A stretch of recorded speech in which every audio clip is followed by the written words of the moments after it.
Welcome back to the channel. For the last 16 weeks, I've been chelating using the Cutler Chelation protocol to resolve my mercury issues. If you want to see how I got where I am, check out this video. 16 weeks is almost 4 months and I've come a long way since I started chelating. So in this video, I'll share my thoughts about my journey so far.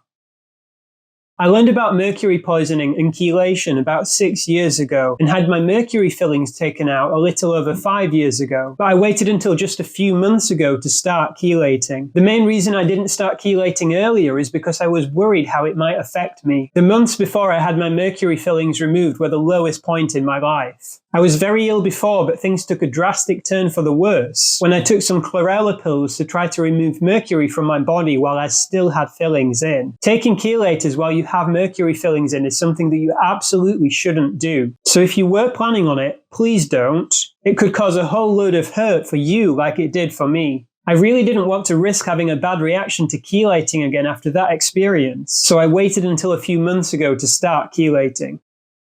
When I first started chelating, it was like I took a step back in time, and I felt some of the symptoms that I had when I was very sick again. I felt severely heavy, demotivated, and depressed. Every day was a massive struggle, and I just wanted to rest and hide from the world. It's a little scary how damaging mercury can be. During my first round, I briefly felt like I was going to die if I took another dose, but thankfully that passed and I haven't felt it since. I also had a relapse of hypersalivation, but it wasn't as bad as when I had it immediately after having my amalgams removed.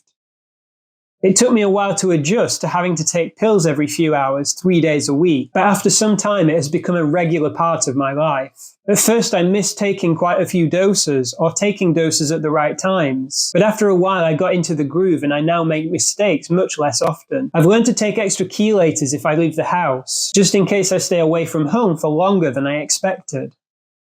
My symptoms have diminished and evolved over time, but they haven't disappeared. I still get hypersalivation, but less often and less intensely than I did when I first started chelating. I also still get tremors, but while they were pretty much continuous when I started chelating, I only notice them occasionally now. My skin became dry and cracked when I started chelating, particularly on my forehead, the front of my chest, and the top of my back. This has been improving over time, and it's generally much better now. You can probably notice the improvement in the skin on my forehead by looking at some of my older videos. Recently though, my skin issues have evolved and my skin has become very dry, cracked and sore on my left ear. At 16 rounds in, I just have a couple of really inconvenient symptoms. The first is a growing or grinding feeling that I get in my right gum. Sometimes this is really intense and it can be very distracting. The second is a general low mood and lack of motivation. This is typically a lot more intense off round than on round.